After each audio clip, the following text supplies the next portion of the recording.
The alien vessel descended silently, cutting through the dark sky like a shadow. It moved with unnatural precision, its surface shimmering faintly under the pale light of the moon. The ship was unlike anything anyone on Earth had ever seen. Smooth, metallic, and almost alive in the way it shifted colors as it hovered closer to the ground. Below, the desolate plains of Wyoming stretched endlessly, empty save for the occasional tumbleweed rolling across the cracked earth. The only sound was the soft rustling of dry grass as the wind swept through the area. Inside the alien craft, the Krill prepared themselves for their mission. They were hunters, creatures bred for one purpose: to track down and eliminate species deemed unworthy or dangerous. Their kind had traveled across galaxies, perfecting their skills over centuries. To them, this planet was just another primitive world filled with beings too weak to pose any real challenge. Varnick, the leader of the group, stood tall among his team. His scaled skin gleamed faintly in the dim light of the ship's interior, and his sharp eyes scanned the monitors displaying images of the barren landscape below. He felt no fear, only anticipation. This would be an easy hunt. Miles away, in the small town of Casper, Wyoming, Emily Dawson sat by her kitchen window sipping coffee. She wasn't expecting anything unusual tonight, or any night, really. Life in Casper was quiet, predictable even. At 32 years old, Emily worked as a librarian, spending most of her days surrounded by books and the occasional curious child. Her evenings were usually spent alone, reading or watching television until sleep claimed her. But tonight, something felt different. There was an uneasiness in the air, a strange tension that made her glance outside more often than usual. It started with a low rumble, so faint at first that Emily thought it might just be thunder. But then came the boom, a deep, resonant sound that rattled the windows and shook the floor beneath her feet. Startled, she set her mug down and stood up, peering out into the darkness. The noise had come from somewhere far off, but close enough to make her curious. Grabbing a flashlight from the counter, she pulled on her coat and stepped outside. The cold night air hit her immediately, sending a shiver down her spine. Emily tightened her scarf around her neck and began walking toward the source of the disturbance. As she moved farther from the safety of her home, the silence grew heavier, broken only by the crunch of gravel beneath her boots. She hadn't gone far when she spotted someone else heading in the same direction, a man carrying what looked like a toolbox. "Hey!" Emily called out, raising her flashlight. "Did you hear that noise too?" The man turned, squinting against the beam of light. "Yeah," he said, his voice rough but friendly. "Sounded like something big fell out there." He introduced himself as Jake Thompson, a local mechanic who lived a few streets over. Like Emily, he'd been drawn out by the mysterious sound. Together they decided to investigate, figuring two people were safer than one. They walked side by side, their flashlights cutting through the darkness as they ventured deeper into the open fields surrounding the town. The farther they went, the stranger the air felt, thicker somehow, tinged with an odd metallic smell. Finally, they reached the edge of a clearing where an eerie glow illuminated the ground. In the center of the field stood the alien ship, its sleek surface pulsating with faint, otherworldly light. Emily froze, her breath catching in her throat. "What is that?" she whispered, her voice trembling. Jake didn't answer right away. Instead, he stared at the massive object, his jaw tightening. "I don't know," he admitted, gripping the wrench he'd brought along. "But I'm guessing we're not alone anymore." Before either of them could react further, movement caught their attention. Figures emerged from the ship, towering and menacing. They were unlike anything human, tall, reptilian-like creatures with glowing eyes and armor that seemed to shift and change color. One of them stepped forward, its gaze locking onto Emily and Jake. Without hesitation, it raised some kind of weapon, pointing it directly at them. Instinct took over. Jake hurled the wrench in his hand, aiming for the creature's head. The metal tool struck true, hitting the alien squarely in one of its glowing eyes. It let out a guttural roar, stumbling backward in pain. Seizing the moment, Jake grabbed Emily's arm and yanked her back toward the trees. "Run!" he shouted, his voice urgent. Heart pounding. Emily obeyed, sprinting alongside him as fast as her legs could carry her. Behind them, the aliens gave chase, their movements unnervingly swift despite their size. Branches whipped at Emily's face as she ran blindly through the woods, adrenaline coursing through her veins. She couldn't think clearly, couldn't process what was happening. All she knew was that she needed to get away from those terrifying creatures and whatever nightmare they represented. Eventually, they reached the relative safety of Emily's house. Gasping for breath, they collapsed inside, slamming the door shut behind them. Jake leaned against the wall, clutching his chest as he tried to catch his breath. "What the hell was that?" he demanded, his voice shaking. "I don't know," Emily replied, her hands trembling as she locked the door. "But we can't stay here. If they find us," Jake nodded grimly, "we need help. Someone who knows how to handle stuff like this." Emily hesitated, then nodded. "My brother used to work with radios. Maybe we can use his old equipment to call for help." They hurried to the basement where dusty shelves held remnants of Emily's childhood home, including an old ham radio her late father had once tinkered with. After several attempts, they managed to establish contact with someone miles away. A gruff voice crackled through the static. "Who is this? Over."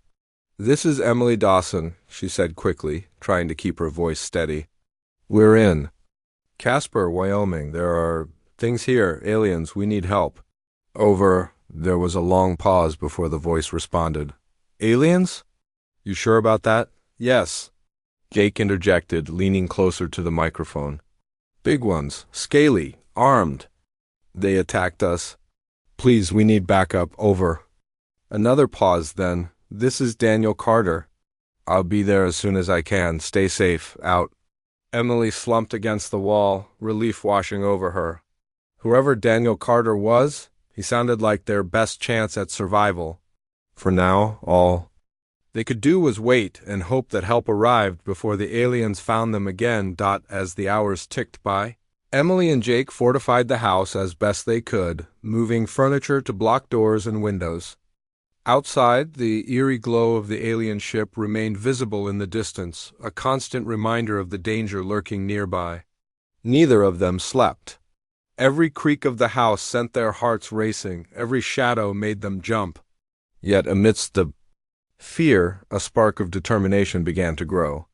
Whatever these creatures wanted, they weren't going to take it without a fight. By morning, tire tracks appeared on the dirt road leading to Emily's house. A pickup truck screeched to a halt outside, and a man stepped out, clad in military-style fatigues and armed to the teeth. This was Daniel Carter, the voice from the radio. His sharp eyes scanned the property before landing on Emily and Jake, who cautiously approached him. "You're the ones who called me?" Daniel asked, his tone clipped but professional. Emily nodded. "Yes. Thank you for coming." Daniel studied them for a moment, then gestured for them to follow him inside. "Tell me everything," he said, his voice firm, "and start from the beginning."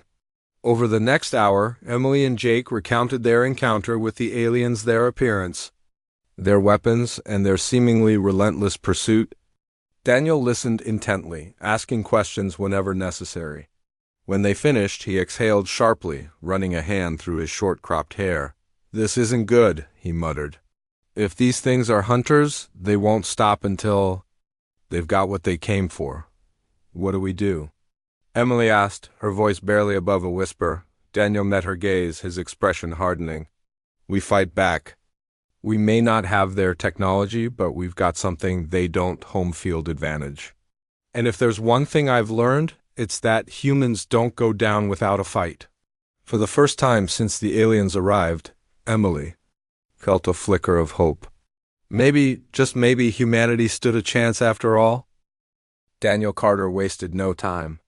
After hearing Emily and Jake's story, he began transforming the house into a makeshift fortress. He had spent years in the military, learning how to survive in hostile environments, and now, those skills were more valuable than ever. He moved with purpose, his every action calculated and efficient. Emily and Jake watched as he secured windows with plywood, reinforced doors with heavy furniture, and set up tripwires around the perimeter of the property. "Listen," Daniel said, turning to face them. "These aliens are hunters, which means they'll expect us to act like prey. But we're not going to run? We're going to make them regret coming here? Emily nodded, though her hands still trembled slightly. She wanted to believe Daniel's confidence was justified, but the memory of those towering creatures loomed large in her mind. Jake, on the other hand, seemed to draw strength from Daniel's determination. He grabbed a hammer and started helping. Nail boards into place, his earlier fear giving way to a grim resolve. As they worked, Daniel explained his plan. The first step was to gather supplies: food, water, ammunition, and anything else that could be useful. He suggested splitting up temporarily. While Emily stayed behind to keep watch, he and Jake would drive into town to scavenge what they could. It was risky but necessary. They couldn't afford to be unprepared if the aliens returned. The trip into Casper was tense. The streets were eerily empty, the usual hum of life replaced by an unsettling silence. Stores stood abandoned, their windows shattered as if people had fled in a panic. Daniel kept his rifle close, scanning rooftops and alleyways for any sign of movement. Jake followed closely behind, clutching a crowbar just in case. Together they loaded the truck with canned goods, bottled water, batteries, and whatever weapons they could find. By the time they returned to the house, the sun was beginning to set, casting long shadows across the landscape. Back at the house, Emily greeted them with relief. She had spent the afternoon organizing their supplies and keeping an eye on the horizon. So far there had been no sign of the aliens, but she knew it was only a matter of time before they came back. As night fell, the three of them gathered around the kitchen table, eating cold beans straight from the can. No one spoke much. The weight of their situation hung heavy in the air. It wasn't until later that night that the aliens made their move. A low hum filled the air, growing louder with each passing second. Emily rushed to the window, peering out cautiously. Through the darkness, she could see lights moving toward the house, too many to count. Her heart sank. "They're here," she whispered, her voice barely audible. Daniel sprang into action. "Get to your positions," he barked, grabbing his rifle and heading for the front door. Jake followed suit, taking cover near a boarded-up window with a shotgun in hand. Emily hesitated for a moment, then picked up a baseball bat Daniel had brought along. She didn't know how much good it would do against creatures like these, but it was better than nothing. The krill advanced methodically, their glowing eyes cutting through the night. Varnick led the charge, his frustration mounting with each failed attempt to capture the humans.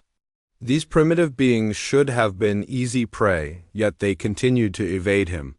He ordered his team to surround the house, cutting off any possible escape routes. Then, with a sharp gesture, he signaled for them to attack. The first wave hit hard. Explosions rocked the ground as alien weapons fired beams of energy, shattering windows and tearing through walls. Inside, Daniel and Jake returned fire, their bullets ricocheting harmlessly off the krill's armored hides. Despite their inferior weapons, they fought with desperation, aiming for exposed areas like joints and eyes. One alien stumbled backward, clutching its face after being struck by a well-placed shot. Encouraged, Daniel shouted for Emily to throw a flare he had prepared earlier. She did as instructed, tossing the bright red light into the chaos outside. The sudden burst of illumination startled the krill, forcing them to retreat momentarily. It was enough to give the humans a brief reprieve. Taking advantage of the lull, Daniel reloaded his rifle while Jake patched up a gash on his arm caused by flying debris. "We can't hold them off forever," Jake said between gritted teeth, pressing a cloth to his wound. "No kidding," Daniel replied, his tone grim. "But we don't need to. We just need to buy ourselves some time." Time for what, exactly, remained unclear. None of them had a clear plan beyond surviving the night. Still, they clung to hope, knowing that surrender wasn't an option. If they gave up now, it wouldn't just be their lives at stake, it would be humanity itself. As the battle raged on, Emily found herself reflecting on how quickly her life had changed. Just days ago, she had been living a quiet, predictable existence. Now she was fighting for survival against beings from another world. The absurdity of it all almost made her laugh, though laughter felt impossibly distant right now. Instead, she focused on the task at hand, swinging her bat whenever an alien got too close, The Krill regrouped after their initial assault, clearly frustrated by the resistance they faced. Varnick growled orders to his team, his glowing eyes narrowing as he studied the house. These humans were proving to be more resourceful than anticipated, using crude tactics to compensate for their lack of technology. It was infuriating and intriguing. Never before had a species shown such tenacity in the face of overwhelming odds. Deciding to change tactics, Varnick ordered his team to focus on isolating the humans rather than attacking head-on. They began circling the house, searching for weak points in the defenses. One group approached from the rear, attempting to break through a side door. Inside, Emily heard the commotion and raced to intercept them, wielding a knife she had grabbed from the kitchen. She reached the door just as it splintered open, revealing two Krill warriors. Her instincts kicked in.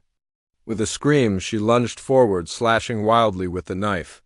The blade glanced off one alien's armor, but managed to nick its arm, drawing black blood. Roaring in pain, the creature swiped at her, narrowly missing as she ducked beneath its massive claws. Before it could strike again, a gunshot rang out and the alien collapsed. Daniel appeared behind her, smoke curling from the barrel of his rifle. "You okay?" he asked, his voice calm despite the chaos. "I think so," Emily replied, her chest heaving. "Thanks." "No problem," Daniel said, reloading his weapon. "Just stay close." Meanwhile, Jake had taken up position near the front of the house, where another group of Krill was attempting to breach the barricades. He fired repeatedly, forcing them to retreat temporarily. But he knew it was only a matter of time before they overwhelmed him. Desperation fueled his actions as he hurled Molotov cocktails made from old bottles and gasoline. The flames engulfed one alien, sending it retreating with anguished cries. Despite their efforts, the humans were running out of options. Their ammunition was dwindling and fatigue was setting in. Every movement became harder, every decision weighed down by exhaustion. Yet they refused to give up. Each of them drew strength from the others, forming a bond forged in the heat of battle. Finally, as dawn broke over the horizon, the Krill withdrew. Their losses had been significant, far greater than Varnick had anticipated. Though they hadn't achieved their goal, they weren't ready to admit defeat just yet. For now, they retreated to regroup, leaving the battered survivors to lick their wounds. Inside the house, Emily, Jake, and Daniel collapsed onto the floor, their bodies aching and their spirits drained. The adrenaline that had carried them through. The night was fading, leaving behind a profound sense of relief and lingering fear. They had survived, but they knew this was far from over. As sunlight streamed through the broken windows, Emily looked at her companions.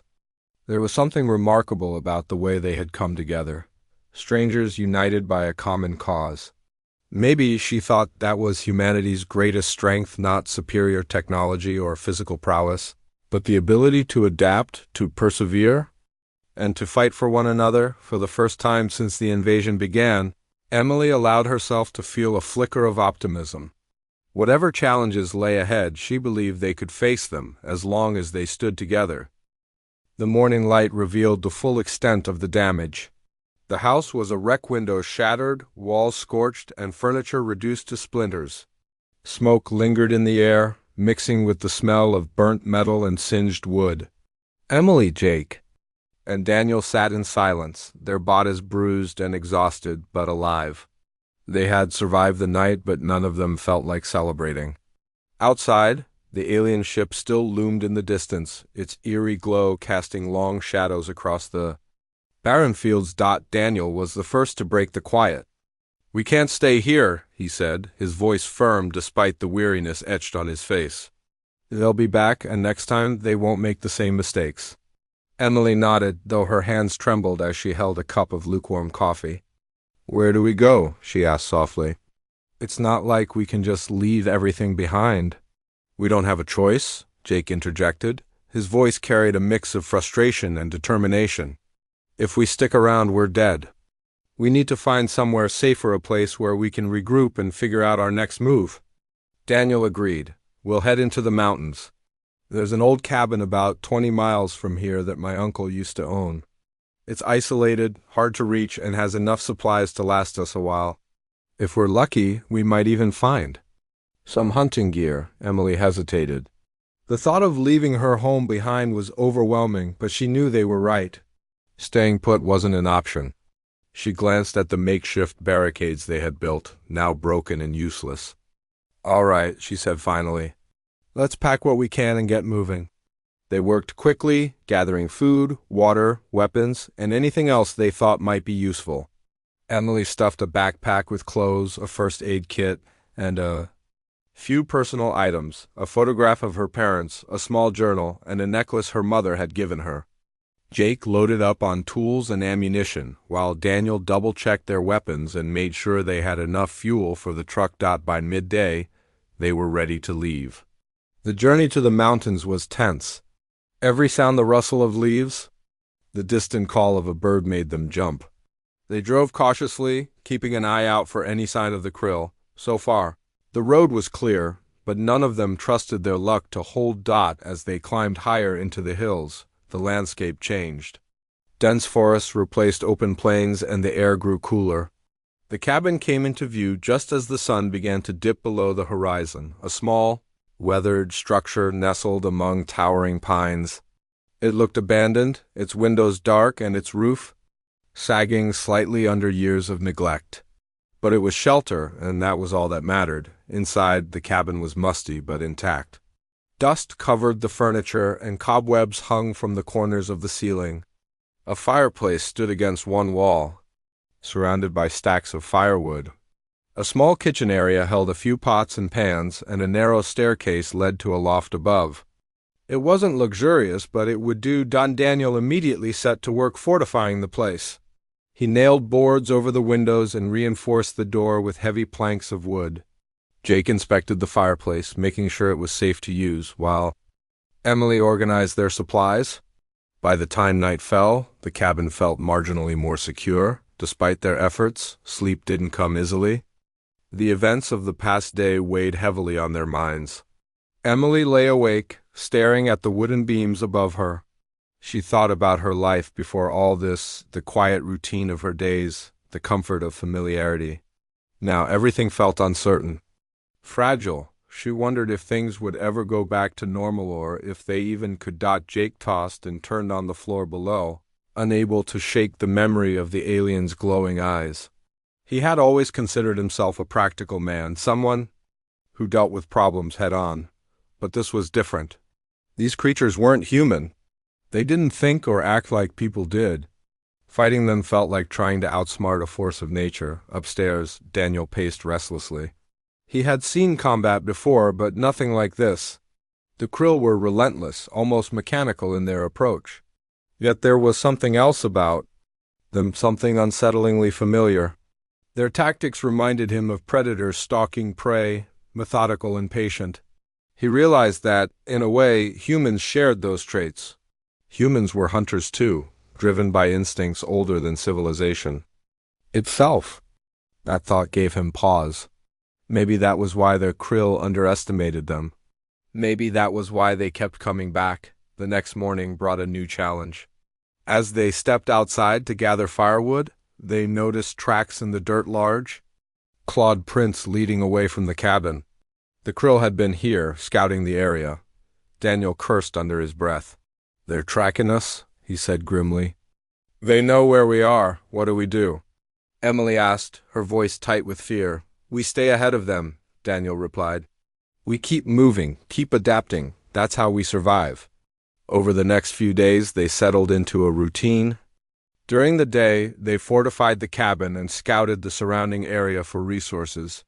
At night, they took turns keeping watch, listening for any sign of the aliens. They also began experimenting with traps, using what little they had to create rudimentary defenses. Jake rigged tripwires around the perimeter, while Daniel fashioned crude spears from tree branches. Emily contributed by organizing supplies and tending to minor injuries when needed. Their efforts paid off when a group of krill stumbled into one of their traps. The aliens triggered a hidden snare, causing a log suspended above the ground to swing down and knock one of them unconscious. The others retreated, clearly surprised by the ambush. It was a small victory, but it boosted their morale.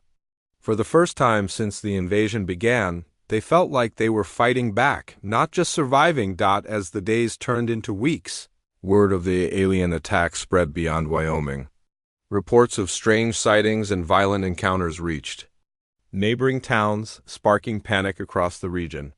Some people fled, seeking refuge in larger cities. Others stayed behind, determined to protect their homes. Among them was Sarah Bennett, a nurse from Laramie who had lost her family during an earlier encounter with the Krill. Sarah had heard rumors about a group of survivors holed up in the mountains, holding their ground against the invaders. Desperate for answers and revenge, she decided to investigate. Armed with a rifle and a backpack full of supplies, she set out on foot. Following the trail of destruction left by the aliens, her journey was perilous. The roads were empty, the towns abandoned. She encountered remnants of humanity along the way, scattered groups of refugees huddled together for safety, scavenging what they could from ruined buildings. Each encounter reminded her of the fragility of life, of how quickly everything could fall apart, but it also strengthened her resolve. If these people could endure, so could she. Finally, after days of travel, Sarah reached the cabin. She approached cautiously, unsure of what to expect. When Daniel spotted her through the window, he raised his rifle, ready to defend the group. But Sarah lowered her weapon and called out, "I'm not here to hurt you. I heard about what you've been doing. I want to help." After a tense moment, Daniel opened the door. Sarah introduced herself, explaining her story and her reasons for coming. Though initially wary, the group welcomed her. Her medical expertise proved invaluable, treating wounds and preventing infections that could have become serious. More importantly, she brought fresh perspective and renewed hope. With Sarah's help, the group refined their strategies. They expanded their network of traps, creating a maze of obstacles designed to slow the Krill down. They also began studying the aliens' behavior, looking for patterns and weaknesses. One night, while observing the ship through binoculars, Sarah noticed something unusual. Whenever the Krill used their advanced technology, it emitted a faint electromagnetic pulse. "That's it!" she exclaimed, turning to the others. "Their weapons, they rely on some kind of energy field. If we can disrupt that..." Daniel's eyes lit up. "An EMP," he said. "We could disable their tech." It was a risky plan, but it was their best shot. Over the next several days, they worked tirelessly to build makeshift EMP devices using parts scavenged from nearby towns. Sarah and Emily focused on assembling the components, while Jake and Daniel tested the range and effectiveness of the devices. Progress was slow, but they refused to give up. Meanwhile, the Krill grew increasingly frustrated. Varnick couldn't understand why these humans continued to resist. Every attempt to capture them ended in failure, forcing his team to retreat and regroup. He ordered his warriors to study the humans' tactics, hoping to anticipate their next move. But what the Krill failed to grasp was the essence of humanity, the creativity, adaptability, and sheer stubbornness that defined their species. One evening, as the group gathered around the fire, Emily spoke up. "Do you think we can really win this?" she asked, her voice soft but steady. Daniel looked at her, then at the others. "I don't know," he admitted. "But I do know this, we're not going to stop fighting. Not until we've taken everything they've got." His words resonated with everyone. They were outnumbered, outgunned, and facing an enemy unlike any they had ever known. But they were still standing, and that alone was a victory. Together they would face whatever came next, drawing strength from each other and from the unyielding spirit that made them human. Outside, the alien ship hovered silently, its lights flickering faintly in the darkness. Unbeknownst to the Krill, their biggest mistake, the plan was set. After weeks of preparation, the group had finally finished building their makeshift EMP devices. Each device was crude but functional, powered by scavenged car batteries and wiring. They weren't sure how effective they would be against the Krill's advanced technology, but it was their best chance to turn the tide. Daniel gathered everyone around the fireplace to go over the details one last time. "All right," he began, his voice low and steady. Here's how this is going to work. We'll split into two teams. Emily and Sarah will stay here at the cabin with most of the supplies. If anything goes wrong, you'll need to hold down the fort. Jake and I will head to the alien ship. Our job is to plant these EMPs in key spots along the hull. If we can disable their systems, even temporarily, it'll give us the upper hand. Emily frowned, her hands tightening around the edges of her jacket. Are you sure about this? It sounds dangerous. It is, Daniel admitted without hesitation, but we don't have a choice. If we don't take the fight to them, they'll keep coming after us. This might be our only shot. Jake nodded, his expression grim but determined. We'll make it work. Just be ready for anything. Sarah spoke up next, her voice calm but firm. What if the EMPs don't work? What's plan B? Daniel hesitated, then shook his head. There isn't one. But that doesn't mean we're giving up. Even if the EMPs fail, we'll still have caused enough chaos to slow them down. Every second counts. With the plan laid out, they spent the rest of the evening preparing. Emily and Sarah double-checked the defenses around the cabin, reinforcing traps and setting up lookout points. Jake and Daniel reviewed maps of the area, plotting the safest route to the alien ship. The air was thick with tension, but there was also a sense of purpose. For the first time since the invasion began, they felt like they were taking control, not just reacting to the Krill's attacks early the next morning. Before dawn, Jake and Daniel set out. They moved quietly through the forest, sticking to the shadows to avoid detection. The alien ship loomed ahead, its metallic surface glinting faintly in the pale light. As they approached, they could hear the hum of its engines and see the faint glow of energy emanating from its underside. It was intimidating, almost otherworldly, but they pressed on. Keeping their focus sharp, reaching the edge of the clearing where the ship rested, they paused to observe. Several Krill warriors patrolled the area, their glowing eyes scanning for threats. Daniel signaled for Jake to wait while he formulated a strategy. He pointed to a cluster of rocks nearby a potential hiding spot where they could stage their attack. Jake nodded, understanding immediately. They crept forward, careful not to make a sound. Once behind the rocks, they began assembling the MP devices. Each unit was small enough to carry but powerful enough to disrupt electronic signals within. A short radius. Daniel handed one to Jake and whispered, "You take the left side of the ship. I'll cover the right. Set the timers for 5 minutes once you're in position. That should give us enough time to get clear before they detonate."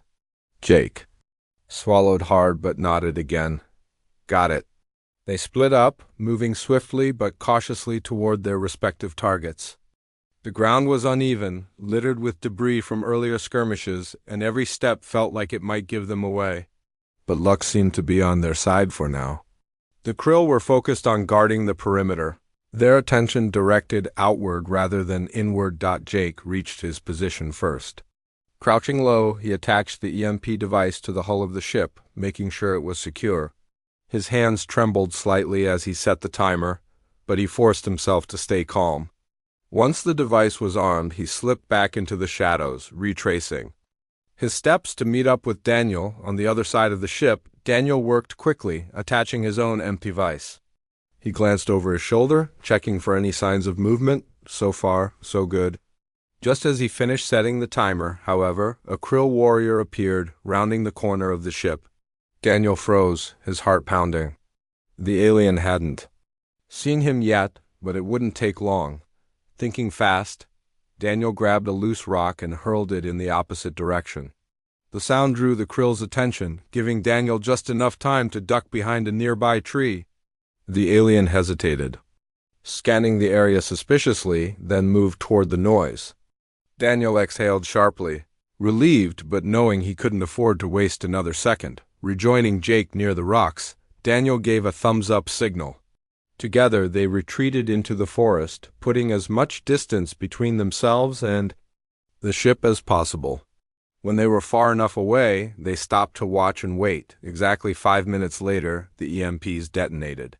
A blinding flash of light erupted from the ship, followed by a deafening crackle of energy.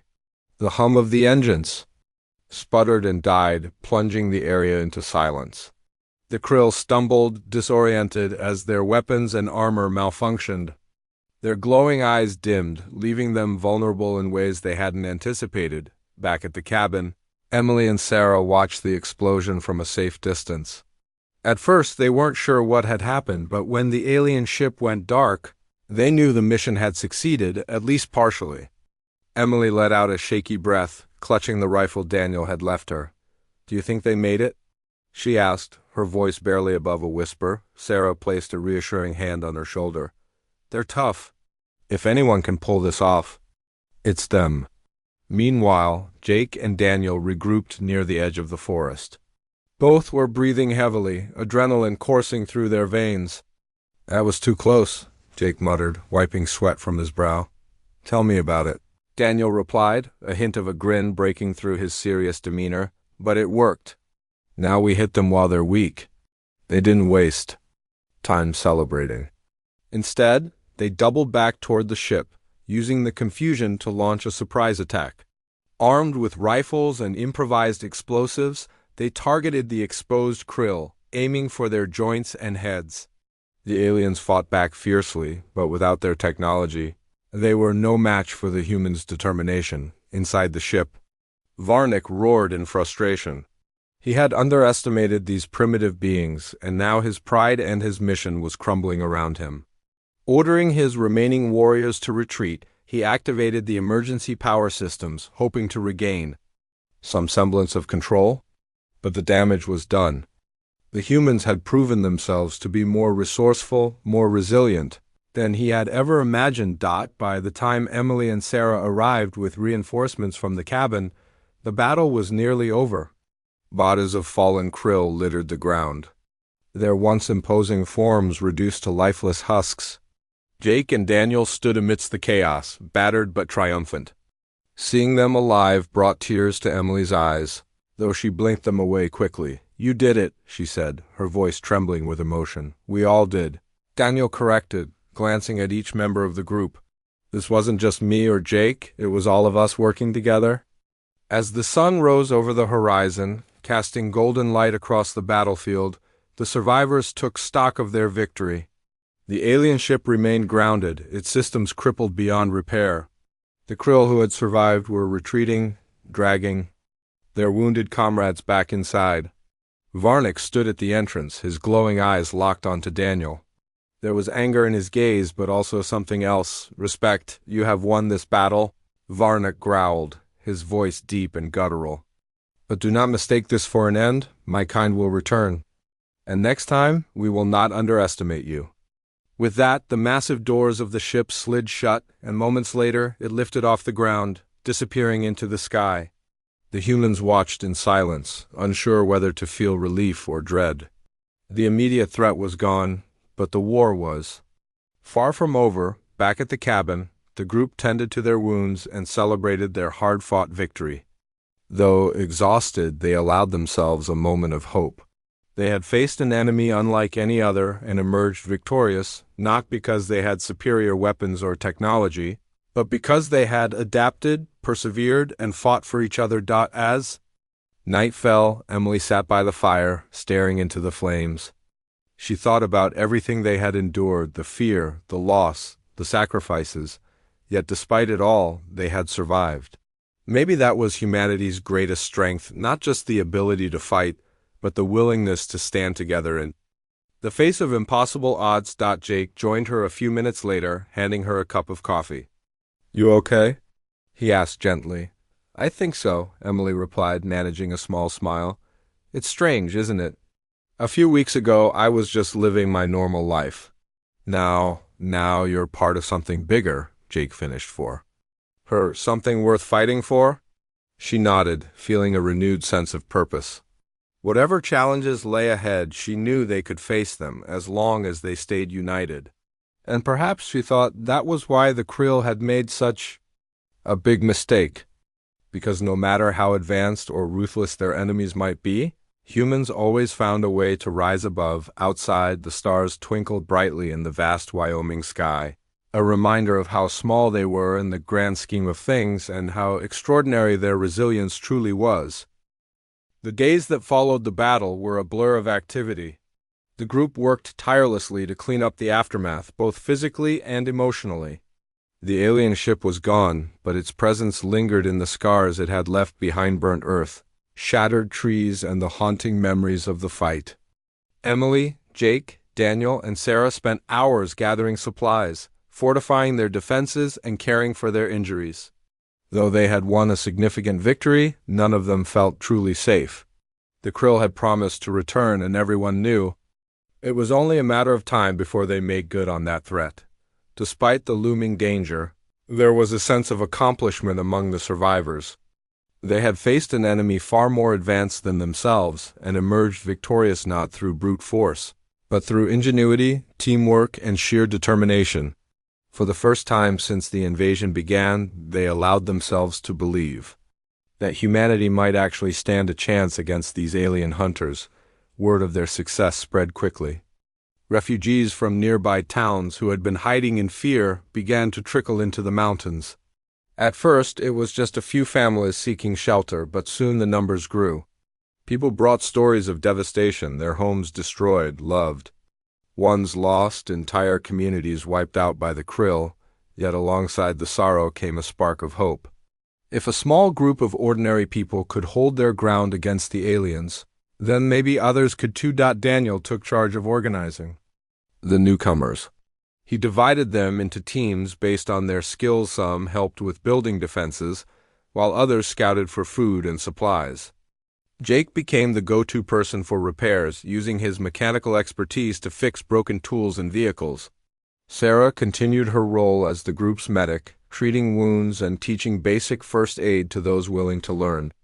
Emily, meanwhile, focused on communication. She set up a makeshift radio station in the cabin, reaching out to other survivors across Wyoming and beyond. Slowly but surely, they began to form a network, a loose alliance of humans determined to resist the KRYL. As the community grew, so did their confidence. They no longer saw themselves as victims but as fighters. Every new arrival brought fresh ideas and renewed energy. Together, they brainstormed ways to adapt their strategies, learning from past encounters with the Krill. They studied the aliens' behavior, noting patterns in their attacks and identifying potential weaknesses.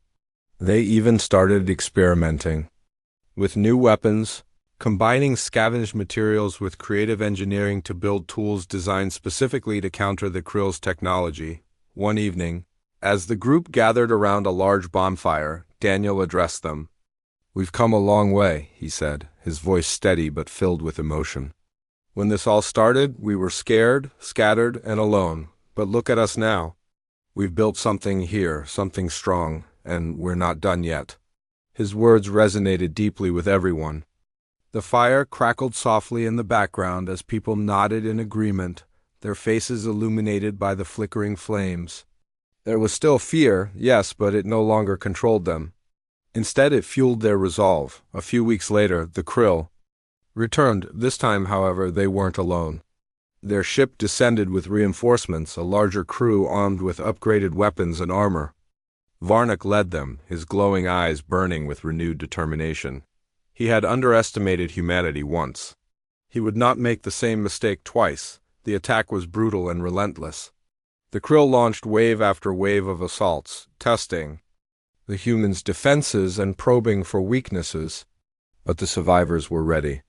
They fought back with everything they had, using traps, explosives, and guerrilla tactics to slow the aliens down. The battles stretched on for days, each side refusing to yield. During one particularly fierce skirmish, Emily found herself face to face with a Krill warrior. Her heart raced as she gripped her weapon tightly, backing away slowly. Just as the alien lunged toward her, a figure appeared from the shadows. Sarah, with quick precision, she struck the Krill in its exposed joint, causing it to collapse in pain. Emily stared at her, wide-eyed and speechless. "Thanks," she managed to say finally. "No problem," Sarah replied with a faint smile. "We're in this together, remember?" Moments like these became commonplace. Bonds formed and deepened as the group relied on one another to survive. Even strangers who had joined the resistance quickly became part of the family, united by a shared purpose. It wasn't just about protecting themselves anymore, it was about proving that humanity wouldn't be hunted without a fight. As the conflict dragged on, the Krill began to realize they were facing an opponent unlike any they had encountered before. Humans adapted rapidly, learning from every encounter and growing stronger with each passing day. Their creativity and resourcefulness were unmatched, driven by instincts honed over millennia.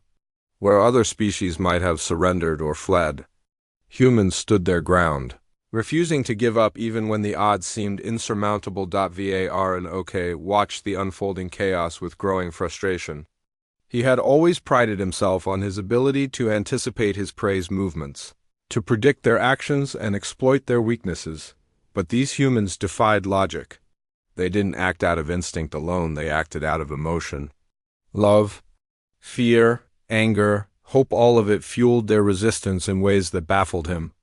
They fought not just for survival, but for something greater, their home, their freedom, their identity. In a final, desperate attempt to break the human spirit, Varnick ordered a direct assault on the cabin.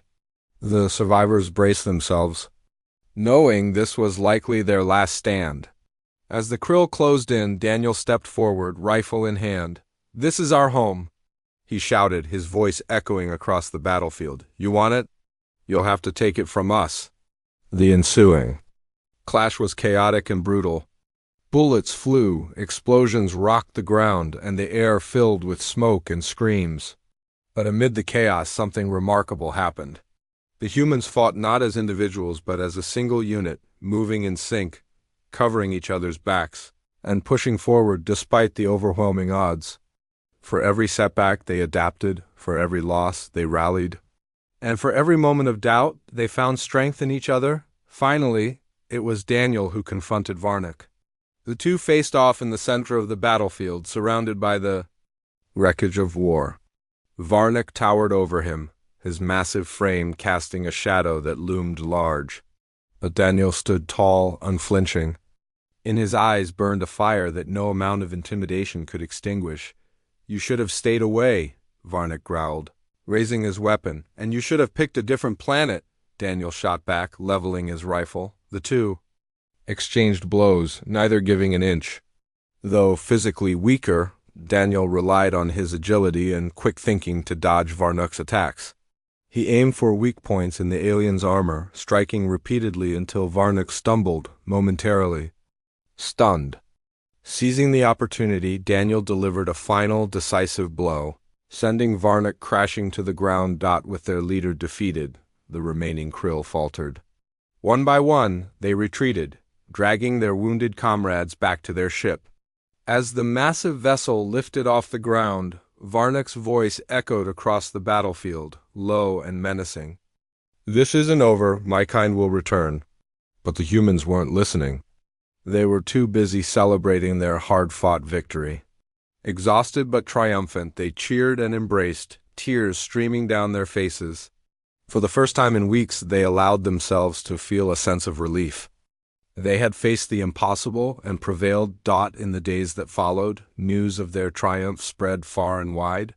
Reports of the battle reached cities and towns across the country, sparking a wave of defiance among the human population.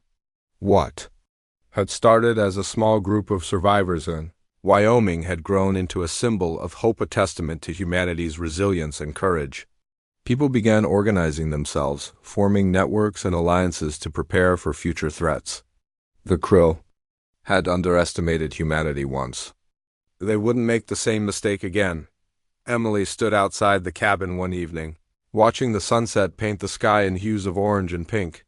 Beside her, Jake leaned against the railing, staring at the horizon. "Do you think they'll really come back?" he asked quietly. "I don't know," Emily admitted, her voice soft but steady.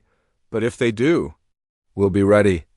Jake nodded, a faint smile tugging at the corners of his mouth. "Yeah, we will." Behind them, the cabin buzzed with laughter, conversation, the clinking of dishes. It was a reminder that, despite everything they had endured, they were still standing, still fighting, still human. As darkness fell, Emily turned to look at the stars twinkling above. Somewhere out there, the Krill were regrouping, planning their next move. But for now, Earth belonged to humanity. And as long as they stood together, nothing, not even the most advanced alien hunters, could take that away from them, because humans weren't just another species. They were dreamers, fighters, survivors, and that was why, in the end, the Krill had made such a big mistake.